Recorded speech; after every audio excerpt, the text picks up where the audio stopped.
Poľovníci z Chotína smútia. Dnes v noci prišli o poľovnícky dom, ktorý len prednedávnom zrekonštruovali od vrchu dole. Reportérka Drahu Dobrovičová zistila, že v tom čase v požiaru v ňom nikto nebol. Či išlo o nešťastnú náhodu alebo stavbe k popolu, kto si pomohol, preto zisťuje polícia. Poľovníci z Chotína v priebehu 2 hodín prišli o svoj poľovnícky dom. Napriek snahe hasičov z Komárna, z Nových Zámkov i dobrovoľníkov z Hurbanova budova doslova ľahla popolom. Nikdejšiu ubytovňu družstevníkov si domáce poľovnícke združenie pred 3 rokmi zrekonštruovalo na svoje sídlo. Mali tu nielen ubytovacie priestory, ale aj spoločenskú a hospodárske miestnosti.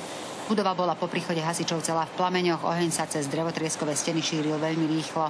Ich prácu sťažoval fakt, že v dedine nebol žiaden zdroj vody, preto si museli chodiť do susedných obcí.